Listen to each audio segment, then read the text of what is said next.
Hey folks, and welcome to a special episode of Wood Chopping Time. I guess this is the review of. Yes.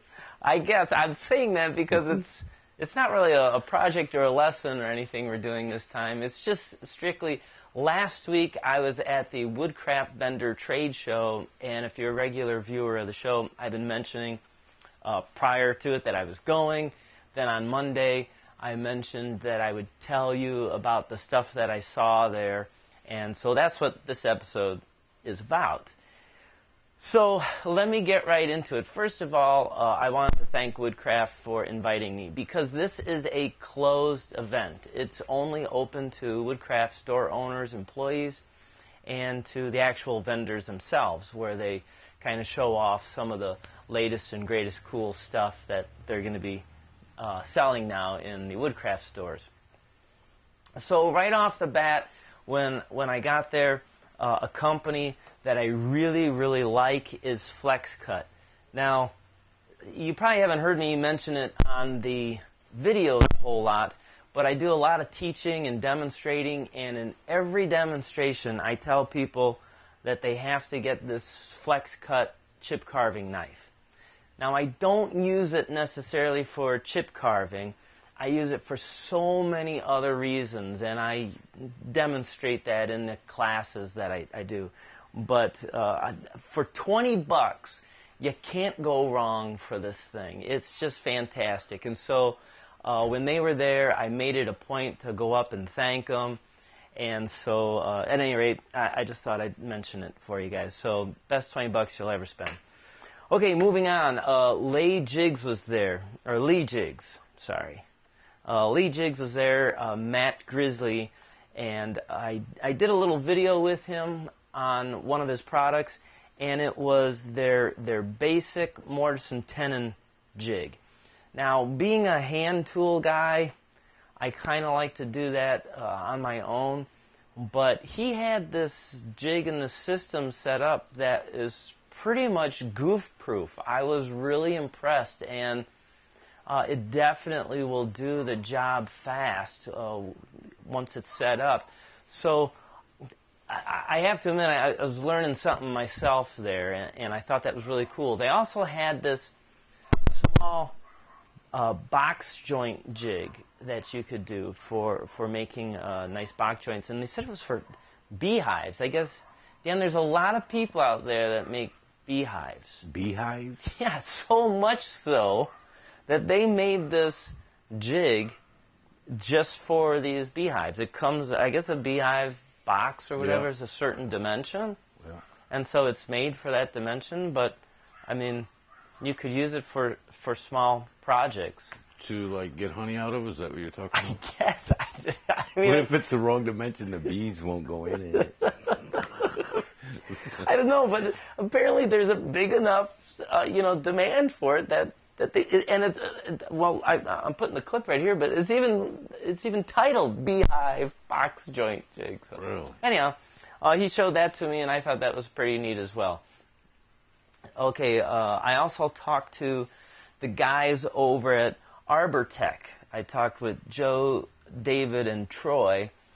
Now, they had like these grinding tools, and they're like power grinding tools. So you got to have like was it a cutoff wheel, a die grinder, and they have these different attachments that go into it. And the one attachment that they had, actually, so let me grab this tool. So it could grind into the wood. So in this case, like if I want my stool dished, I was doing this by hand. But their grinder will go into that, and it cuts fast, it cuts smooth. So like depending on how much pressure I put on it, I mean I could really lean on it and take a lot off, or I could just do it real light. And I'm telling you, it was quite smooth. I mean, it's almost a finished sanding smooth surface. That's kind of cheating, isn't it? It is. Well, it is. Yeah. But I mean, if you're talking, a lot of guys aren't hand tool guys. They want to get it done fast, and this was fast and smooth. Now I probably wouldn't leave it as the final finish or the final sanding because you'd have to be pretty controlled with it. Yeah. But still, I was really impressed. I thought it was going to be super rough and everything. And so they let me. You know what was funny? How'd you do? I worked it just fine. You know what I couldn't do? I couldn't get the lock to stay on, to keep the die grinder engaged. Metabo has the same problem. Every time I let go of it, so I was concentrating more on holding the button than I was grinding it. But it was really cool. So I thank the guys for showing me that. Forest blades. Now, Forest blades, they've been around a long time. In fact, they've been around for like 72 years. It's a family-owned business. And being a small, self-employed, I wouldn't even call myself a company. It's just a small, self-employed guy, right? I like to support family-owned companies, businesses. So that's what they are. And one of my role models, Frank Klaus, always had used Forest blades, and so it was kind of neat, meeting the guys from there. And this was neat. They have a 30-day money-back guarantee on any of their blades. For whatever reason, you don't like it for any reason, send it back, you get a full refund. Well, you can't beat that. You can't. But the fellow I was talking to, Ron has got so much energy. And then he told me he was 81. I couldn't believe it. This guy he was funny, and he was, just, like I said, he was full of life. He was a lot of fun to talk with. And Ron said he was going to send me a couple of blades to try, because I told him, I was flat out honest with him. I said, I've never used one of your blades. I've been very familiar with the company, never used one. So he's going to send me one. Actually, are they expensive, Chad? Well, from what I remember, I haven't checked their prices, but from what I remember, they were like over $100 a blade. Okay. And so that was kind of my concern. Well, but it goes back to you get what you pay for. That's exactly it. So he's telling me once I use this, I'm going to see a world of difference in my other saw blades. So I'm excited. They even sell the saw blades for, like, if you have the Festool, the track saw. Yeah. It's like a German saw, and they sell everything in millimeters, the metric system. Yep. So, like, our saw blades are a different size. They manufacture for those metric size ones. Oh, nice. Yeah. So, and you can get a replacement. And I've got a brand new Festool track saw, brand new. Haven't even used it yet.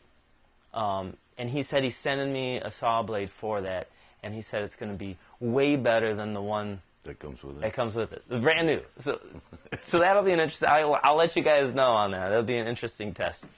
Okay. Moving on. Calvera Tool Works. So I was talking with Michael Williams there. And their big thing that they sell are like tool belts and stuff like that. And I looked at the tool belts, and they're heavy-duty canvas type tool belts. But I've had canvas ones in the past. I haven't had theirs. Let me clarify to that right now, because I'm sure there is a big, big difference. But I've had the canvas tool bags or tool belts in the past, and I always wear them out and get holes in the pockets, and then they're disposable. So years ago, I invested in a leather tool belt, and God, I've been using that thing probably for 12 or 15 years. I only had one problem with it, and I got it repaired at a shoe store. Yeah. At a shoe store. But anyway, so Michael said, "Oh, you like leather products?" I said, "Yeah." So he showed me these work aprons. Oh my God, they're beautiful and thick and rugged. Mm-hmm. And what's kind of neat about a leather apron versus like the canvas ones that I wear around here, they won't hold the sawdust. Like the canvas, it'll hold the sawdust. You take it off at the end of the day, shake it. Yeah, the leather, you just... Yeah, it just falls right off. It's a lot thicker too, so if you should have anything, shoot off of you, it would stop quite a bit. And he doesn't have pockets on it. He just has a couple little things at the top for like a pen or whatever. Yeah. Because let's face it, the pockets just fill up with sawdust anyways. Anyway, really, really nice aprons. He said the one line, he hand makes them all. That's amazing. He literally hand makes. He said he's got hours into making one. So anyhow, if anyone really wants a nice apron, I'm going to have all these, the websites at the bottom in the description. And there are some videos that Woodcraft filmed of some of these companies. I'll try and get those links if I can. But I'll definitely have the websites for all these companies down there. Okay, HomeRite. Now, HomeRite, wasn't that like a TV show on PBS or something? HomeRite or something. Anyhow, HomeRite, they had an Hvlp spray gun. Now, you guys heard me talk about that I like my Hvlp spray gun. Love my Hvlp spray gun. This is a Hvlp spray gun, same type as a high volume, low pressure. But their spray gun is, I will say, more of a hobbyist level. How's that? You know, so it's more affordable. Okay. So it's like around $100 versus mine, which is like $380. Yeah. You know, and it comes with 3 different tips, so you can spray all kinds of different finishes, everything from paint to you know, a top coat. And they said that it's the, what they call it, the Super Finish Max. So I asked them what's the difference between the regular Finish Max. Right. It's got a stronger motor in it, which means you don't have to thin down the paint. Oh. Yeah, to spray it. Yeah, that's cool. Yeah. Because I'll tell you what, thinning that stuff down, it sucks. Yep. It's just a time waster, and I usually can't get it right. Anyhow. So, pretty neat spray gun for it. And they had these little pop-up tents, too, like spray tent shelters. So if I just like wanted to spray this stool, it's literally a tent. You stick it inside, and so you spray. So even though the Well, you stay outside? Yeah, you stay outside of it. It's got like a window in it? Yeah, like a door that folds down. Yeah, and so the Hvlp by itself minimizes, you know, the overspray. And then, but then you can contain it in this tent even more. So it is neat. Yeah. It's neat. Okay, I went over then and saw the folks at Micro Jig. Now, a lot of the woodworkers out there know Micro Jig by the gripper that they use for the table saw for like a push block. What they were introducing was this new clamp, and now this is not the clamp. So if you guys look at this and go, "That's not a Micro Jig clamp," it's not. But it looks similar to this. But what they have here is it's shaped like at a V angle. And what this allows is you can take any 14-degree router bit and make slots like in your bench or on some boards and stuff. And then this head will fit into that dovetail slot, and then you can clamp it to anything. Oh. So if you're doing glue ups, they had this table there, and again, this I'll try and find the video through Woodcraft and attach it.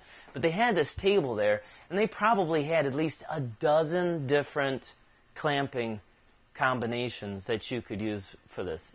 Anything from gluing up drawers to gluing up cutting boards to holding a router and putting a fence on it and stuff. It was pretty. It's something so simple, but it makes life easy. Yeah, life easy. It's kind of one of those aha moments there. So that was neat to see. Now, Dan, this is pretty amazing to me. So I met this fella, Stefano, and he and his company are here coming from Italy. They came all the way to Italy just for this show, this Woodcraft show. And what they're selling or promoting you can do woodworking with like no tools necessary. What do you mean? Exactly. I was like, what? So now keep in mind, this is for the very, very simple craft person. And it's these simple clamps, all right? So they come at different angles. This is at 90 degrees. He's got 3 different angles. And so what you'd do is you'd put a piece of plywood or any kind of wood in here, and then you just tighten it up. Right. And so now I can attach 2 pieces of wood together with literally no power tools, no special jigs, no screws, nails, nothing. And the idea is it's to make projects for people who aren't handy. And so on their website, they have all kinds of different applications for this. A great application for this, kid going off to college in the dorm, Yeah. you're not going to buy him nice stuff. No. You know he's just going to party and trash it, you know? Sorry, Mom and Dad. That's what your kid's going to do. So, and you can, if you can cut these pieces of plywood or whatever and you can attach it, you can configure it in any shape you want. So if you need, again, say like for kids, you know, kids in playhouses and stuff, they outgrow it so fast, in a year or two. You don't have to invest a lot. These clamps, and then you can tear it apart and use it for something else. What? It's really neat. I know when I first... So that's what's holding everything together. This holds everything together. And when he first was telling me about it, I was like, and then I went over and looked down. I thought you meant hold it to cut it. No, it holds it. I mean, Sorry. This is it, man. This is it. Plywood. And they had some cool stuff on there. They had desks. They had like cubes, you know, to turn into cubby holes and shelves and stuff. All kinds of really neat applications. And so I said, well, that's kind of cool. You're showing what people are doing with it, but you know, people like plans, and they had it. They had the plans. They had the pictures. They had, you know, real basic stuff. Have you ever put IKEA furniture together? Yeah. Where it's got like, it's almost like a comic book of how to do it. You don't even have to read anything. Same concept. Very, very simple. Kind of neat if you're looking for something down dirty basic. So I like pictures. Yeah. Word stuff confuses me. Okay, I talked with a company over at Seal One, and this had to do with like different wood coatings and in particular. And I'd asked them about decking material. I'm looking at some decking, and I was talking with a buddy of mine. I need the power washer, and I got to put something on it. And I'm like, oh, I'll get like Thompson's, right? Thompson's, yeah, because the water beads right off.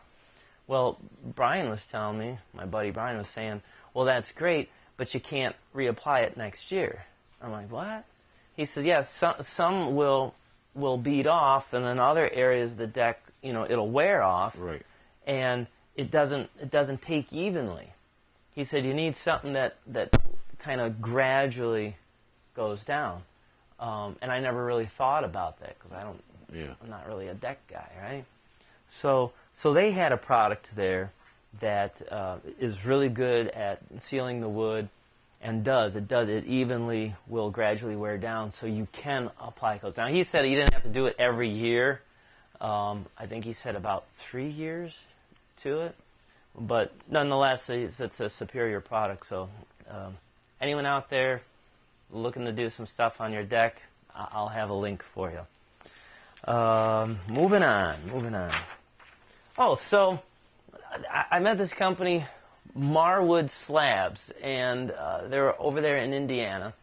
And Charlie had these amazing slabs. The one was bird's eye maple, and then like the live edge, you know, where it has like the bark and everything on the end. Yeah.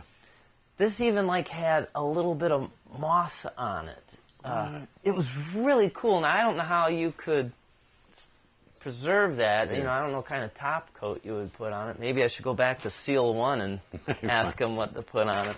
But I don't know what you put on it to kind of preserve that moss. But nonetheless, it was a gorgeous piece of wood. And I was talking with them for a while, and I was asking them how they get this wood and everything. And they have regular loggers that they either the loggers bring the wood in and they mill it, or they go out and pick it up. And I was asking them, I said, well, if I fell in love with a piece here today, how could I get it? You know, I'm over in Toledo. You guys, they can drop ship it to you. Well, yeah, they could drop ship a large piece of wood. Yeah. Sure, the UPS guy wouldn't like that. But anyhow, so if you guys are in the Indiana area looking for some really unique pieces of wood, you can check them out at marwoodslabs.com. And very, very friendly folks. So there'd be no reason to be intimidated if you guys want to talk to them. Okay, so at the booth next to us, this guy cracked me up. I only got his first name, Mike. And, comes in, like, right before the show. Boom. I mean, he had a table there, just kind of, like, spread his product out. And as soon as the show was over, he was done and packed up in 5 minutes. But I had a great time talking with him. And he sold several product lines, I think all under the same company. But the one that he had was Zona, Z-O-N-A, Zona Tools. And he says they sell a ton of these, and they're hobby saws, okay, for people doing like hobbyist. But they come in different thicknesses. The blade is in different thickness, so the kerf on it. So I could see this being really good for doing like some inlay banding, cutting and stuff. Anyhow, he gave me a whole set of these just for free. Oh, man. And I thanked him. I said, well, that was really nice of you. And he was like, nah, I just didn't want to pack them up. Didn't want to carry them out. Yeah. But nonetheless, I mean, he said they're razor sharp. It looks like it works on the pole stroke. So at any rate, not sure when I'd use them, but... I'm sure and you will. Really, I'm sure I will.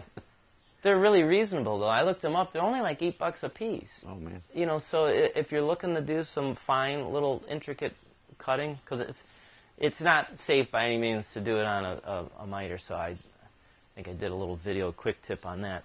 This is an ideal saw for that. Dan, this is going to blow your way. So there's this company there, Pegas. They're from, I think they're from Sweden. Okay. Yeah, Sweden.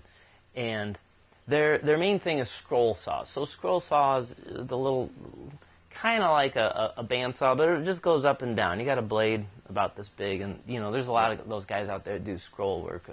So what Pegas did was they made a bandsaw that has a thin scroll saw blade on it. Okay. So a scroll saw blade is like really, really thin. So what this does now, it doesn't limit you to the thickness of your material. Yeah. Like you would never be able to cut material this thick on a scroll saw. So they made like the scroll bandsaw. And check this out. Look what this thing can do. Oh, man. That's crazy. Isn't that amazing? Yeah.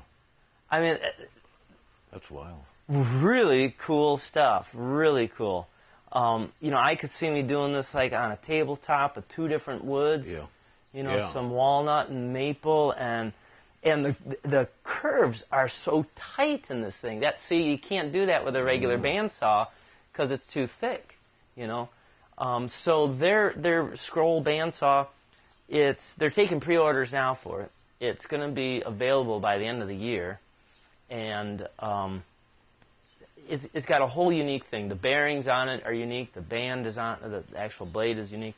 And it's just really cool. This blew my mind away. And they also sell rasps, nice rasps. I use rasps a lot, so I'm going to be talking to them, see if I can't get my hands on some of their rasps, because that's what I would use. I wouldn't use this as much, although as cool as it is, I wouldn't use it as much, but the rasps I definitely will use. So, okay, and then I met with Record Power. They're from the UK. Okay. See, there's people all over the world coming to this show.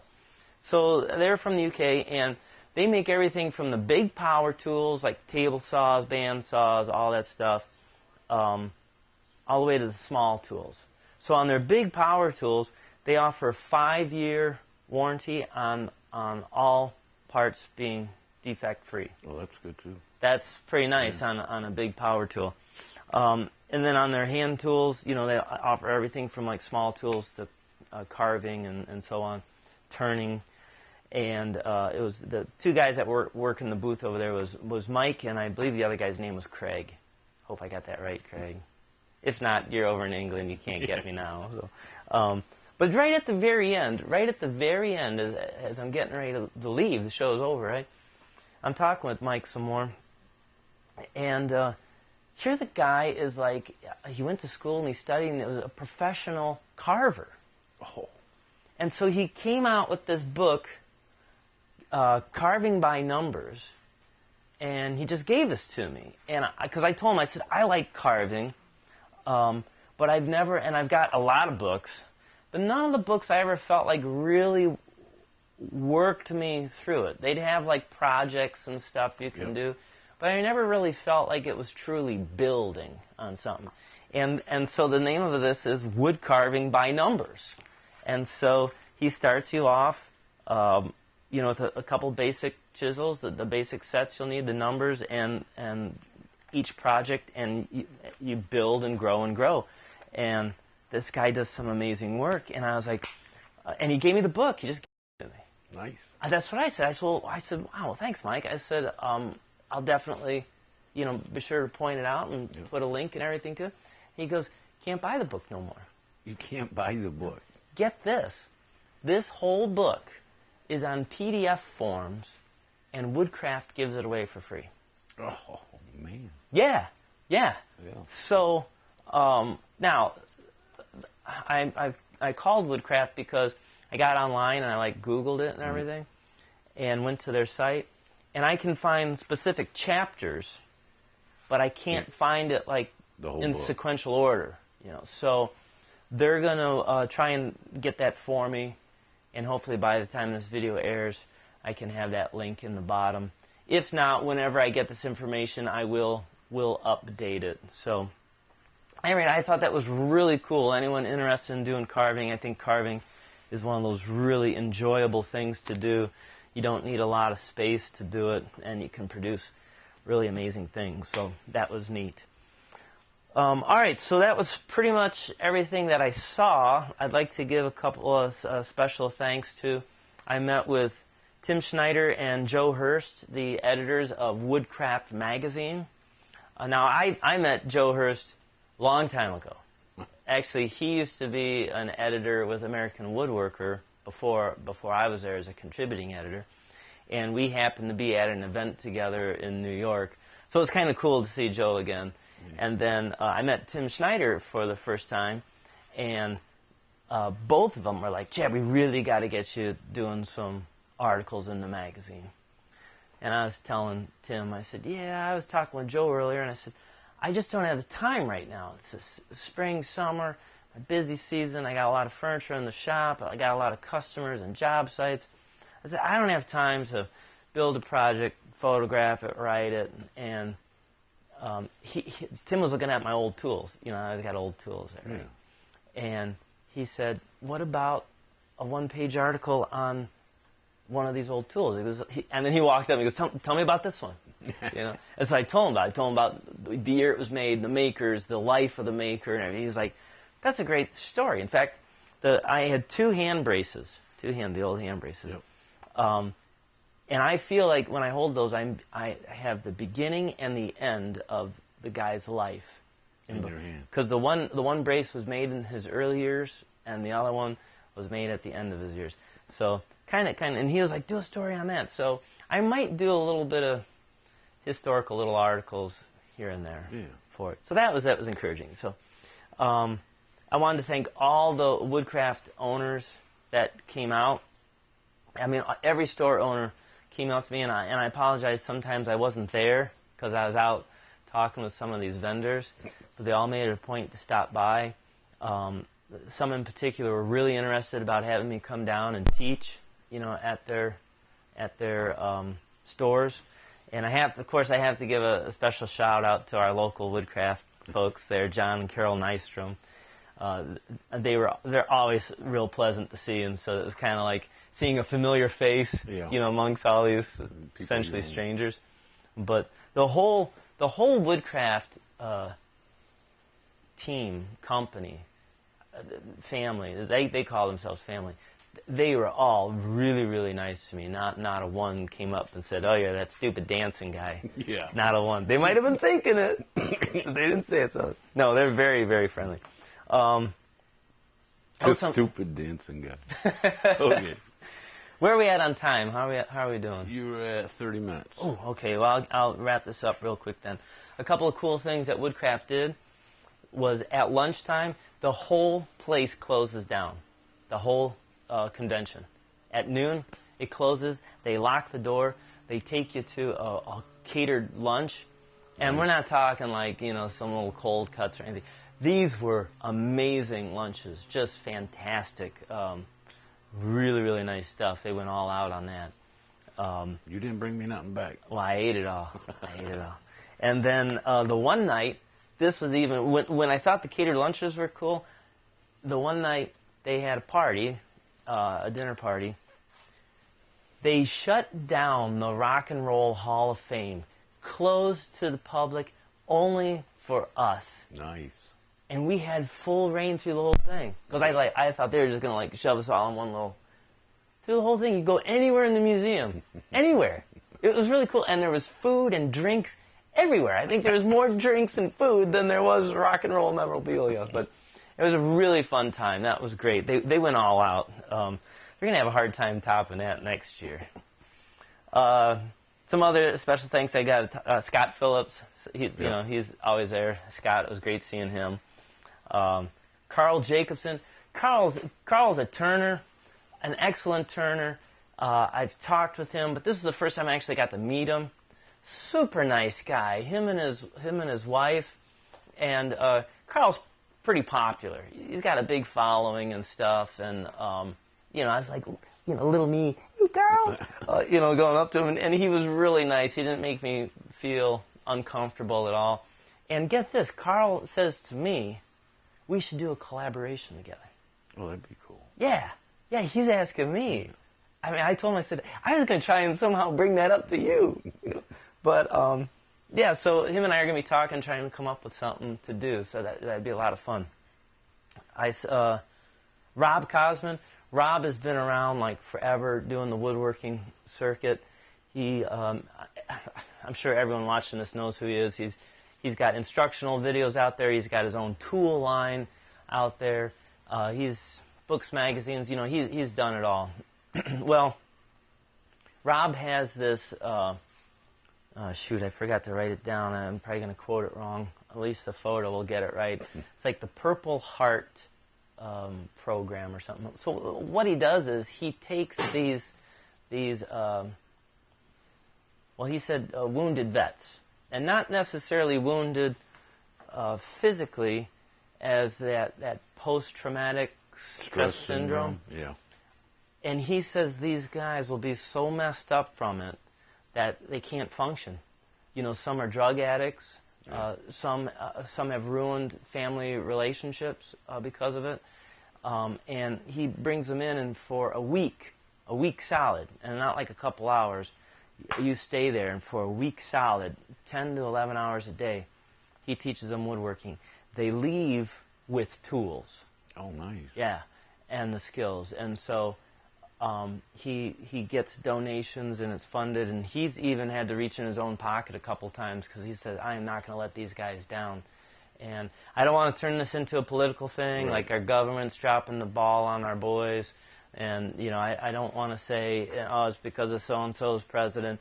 I don't want to get into that.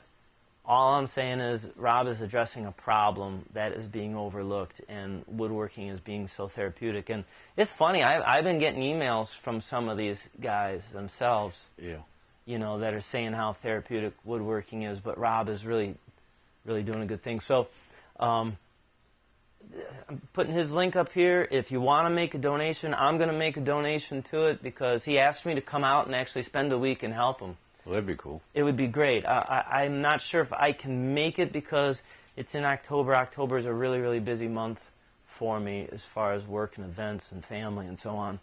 But I'm definitely sending a donation. So if any of you have the ability to donate, this is truly for a good cause. So I'll have that link there. And then just to wrap it up, I want to thank Kyle Crabtree at Woodcraft for getting me the spot in the booth to be there, and of course Frank Byers.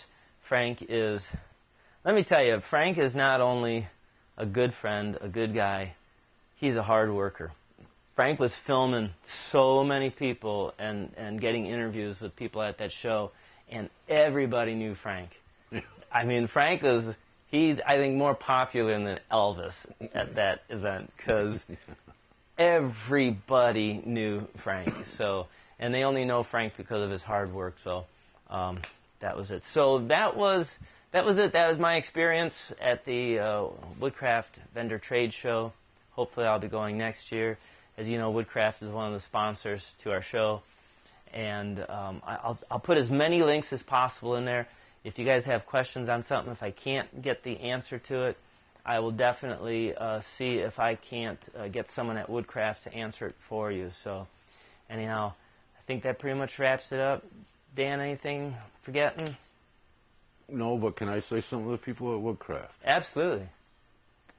This is to all the people at Woodcraft. Hey. And now we just got canceled. So no. All right. Friday, new video coming. How to attach the top on this wine cabinet. Yeah. I know I've been saying it for weeks now, but it's coming. It definitely is going to be here this Friday. Okay, until then, keep on dancing.